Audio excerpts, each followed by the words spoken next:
उसने गाड़ी स्टार्ट की और घर के लिए निकल पड़ा। एक मौका तो दो। नो माय सन, अब बहुत देर हो। अंकित का सर दर्द से फटा जा रहा था। बाथरूम के सिंक पे जाके खड़ा हुआ तो लग रहा था जैसे किसी ने सर में बम फोड़ दिया हो। आईने में देखा तो जैसे खुद से ही डर गया। आंखें लाल हो रखी थी। 2-3 उल्टियां करने के बाद खुद को कोस रहा था। कल रात इतनी शराब नहीं पीनी चाहिए थी। आज दिन कौन सा था, कुछ याद नहीं आ रहा था।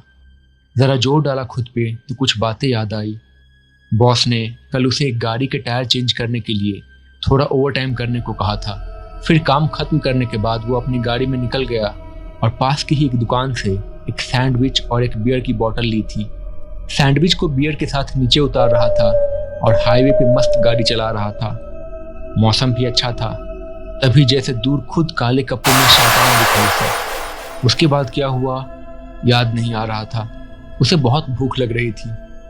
फ्रिज खोला तो फ्रिज की रोशनी भी उसकी आंखों में चुभ रही थी और किसी तरह कल का एक पिज्जा का टुकड़ा मिला और लेके वो खाने बैठ गया। एक पल के लिए उसने आंखें बंद की कि अचानक एक खून से लथपथ चेहरा दिखा, जैसे बुरी तरह से कुचल गया हो। टॉर्च की लाइट चेहरे पे पड़ रही थी पर कुछ याद नहीं आ रहा था। तभी खिड़की से बाहर देखा तो उसकी गाड़ी खड़ी थी पर वो गाड़ी वहां तो नहीं लगाता था। पास गया तो देखा गाड़ी का बोनेट बुरी हालत में था। उस पे जानवर के बाल और खून लगा था। हे भगवान, ये मैंने क्या कर दिया। पर कम से कम जानवर ही था कोई। पर ये क्या, ये काले कपड़े के रेशे कहां से आए। क्या कोई इंसान भी था। उसे याद आया अचानक वो काले कपड़े पहना शैतान उसकी गाड़ी के आगे आके टकरा गया था। ओह, मतलब मैं ही टॉर्च मार रहा था उस चेहरे पे और वो खून से सना चेहरा उसका ही था। वो कोई शैतान नहीं था, वो तो कोई आदमी था। अब क्या करूं, गलती तो हो गई है पर जेल जाने से भी कुछ नहीं होने वाला है। अगर इस गाड़ी की हालत ऐसी ही रही तो तुरंत पुलिस मुझे पकड़ लेगी। मैकेनिक हूं, गाड़ी को ठीक कर देता हूं, इतना कि किसी को पता ही ना चले कि इस गाड़ी से किसी का एक्सीडेंट भी हुआ है। पर पार्ट्स एकदम मिलते जुलते होने चाहिए वरना पुलिस को पता लग जाएगा। उसने इंटरनेट पे वैसी ही एक गाड़ी देखी जो कि एकदम मिलती जुलती थी। फिर उसने गाड़ी के मालिक से बात की और गाड़ी लेने पहुंच गया। वहां जाके देखा तो गाड़ी की हालत खराब थी। उसने कुछ फेरबदल करने के लिए गाड़ी का बोनेट खोला। तभी काले कपड़े में एक चर्च का प्रीस्ट अचानक से सामने आ गया। मुझे तुम्हारी मदद करने दो। उसने चश्मा पहना था, दाढ़ी लंबी और आंखों से बहुत ही दयालु लग रहा था। नहीं, मैं ठीक हूं, थैंक यू, अंकित ने कहा। नहीं प्लीज, मुझे तुम्हारी मदद करने दो, तुम्हें मेरी मदद की बहुत जरूरत है, प्रीस्ट ने कहा। अंकित ने स्पार्क प्लग लगाया और सोचा कि ये प्रीस्ट आखिर गाड़ी ठीक करने में उसकी क्या ही मदद कर लेगा। जैसे ही उसने गाड़ी का बोनेट नीचे किया तो देखा कि वो प्रीस्ट जा चुका था। उसने गाड़ी स्टार्ट की और घर के लिए निकल पड़ा।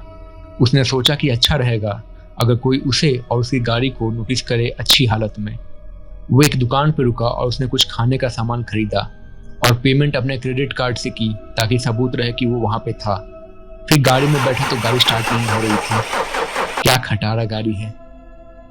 उसने बोनेट खोला तो अचानक से सामने फिर से वही प्रीस्ट दिखा। क्या तुम मेरा पीछा कर रहे हो, अंकित ने पूछा। प्लीज मुझे तुम्हारी हेल्प करने दो, तुम जितना सोच रहे हो उससे बहुत ज्यादा बड़ी मुसीबत में हो। अंकित ने गाड़ी की बैटरी की तरफ देखा जिसमें थोड़ा जंग लगा था।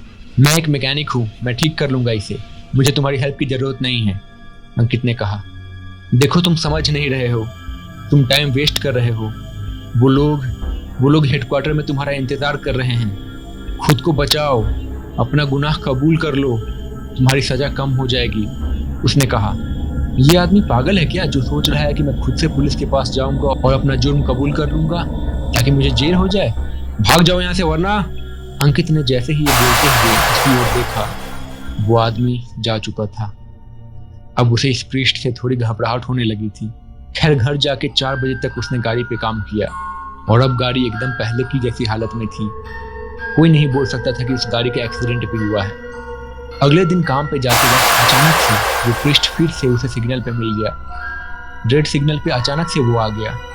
बहुत देर हो रही है, गुनाह कबूल कर लो, समय अब खत्म होने वाला है और अभी भी थोड़ा समय बचा हुआ है, मेरी बात मान लो प्लीज, उसने कहा। ये प्रीस्ट पागल ही था, अंकित ने मन ही मन सोचा। फिर अंकित ने सिग्नल ग्रीन होते ही गाड़ी आगे बढ़ा दी। अंकित अपने काम पे आके काम करने लगा। तभी उसने टीवी की ओर देखा। टीवी पे एक खबर आ रही थी, पुलिस एक हिट एंड रन केस में फरार एक आदमी की तलाश कर रही है। इस आदमी ने कल फादर पीटर और उनके कुत्ते को गाड़ी से उड़ा दिया। Father Peter Saint Sebastian church के थे और लोगों के मुताबिक वो बहुत ही दयालु स्वभाव के थे। पुलिस ड्राइवर का पता लगाने की कोशिश कर रही है। ओ माय गॉड, मतलब मैंने गाड़ी से उसे ही उड़ा दिया था। हाँ, तो रात को ऐसे बीच हाईवे में आएगा तो मैं क्या कर सकता हूँ, वो भी काले कपड़े पहन के, मुझे कुछ दिखाई थोड़ी देगा। तभी सामने ही अंकित को प्रीस्ट खड़ा हुआ दिखा। उसे समझ में आ रहा था कि वो एक भूत बन चुका है जो कि सिर्फ उसे दिखाई दे रहा है। वो अभी भी अंकित से बात करने की कोशिश कर रहा था। तभी उसके बॉस ने आवाज लगाई, अंकित, क्या तुम जरा इधर आओगे?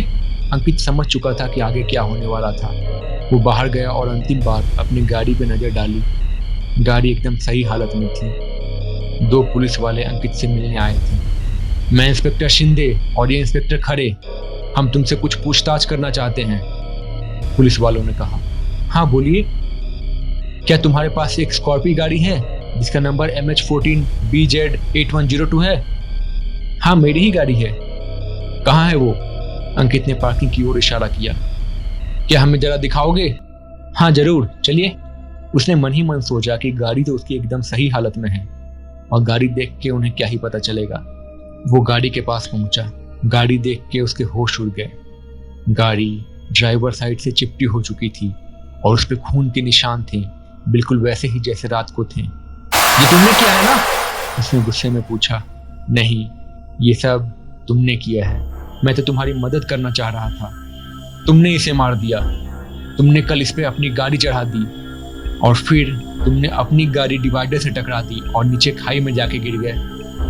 नहीं, ये नहीं हो सकता। ये कैसे हो सकता है? मैं तो यहाँ खड़ा हूँ।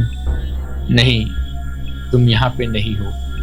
और पलक झपकते ही अचानक से रात हो गई और अंकित खाई में खड़ा था। अचानक से उसकी गाड़ी खाई में गिरते हुए नजर आई उसे और एक आदमी अपने फोन से टॉर्च मार रहा था उसकी गाड़ी पे। जो जख्मी चेहरा तुमने देखा था वो तुम्हारा ही था। रात को तुम बियर पी रहे थे और जब तुम्हारी टक्कर हुई तो एयर बैग खुल गया और बॉटल तुम्हारी चेहरे के आर पार हो गया गोली की तरह और तुम्हारी गर्दन भी टूट गई। मैं नहीं चाहता था कि मैं तुम्हारी आत्मा की बर्बादी का कारण बनूं, इसलिए मैंने उनसे बहुत मिन्नत की तुम्हें माफ करने की। बहुत बार बोला उन्हें, तब जाके उन्होंने तुम्हें 24 घंटे का समय दिया। ये जो तुम कल से जो कुछ महसूस कर रहे थे वो 24 घंटे वही थे जो होते अगर तुम जिंदा होते। अगर तुम मेरी बात मान लेते और अपना गुनाह कबूल कर लेते तो शायद तुम्हारी सजा कम हो जाती और शायद कम तड़पते तुम। पर क्या मुझे अपनी बात कहने का मौका नहीं मिलेगा? तुमने जो कुछ भी किया है वो सब कुछ दर्ज हो चुका है हेडक्वार्टर में। Headquarter, Yamlok. प्लीज माफ कर दो मुझे। एक मौका तो दो। नो माय सन, अब बहुत देर हो चुकी है, अब कुछ नहीं हो सकता।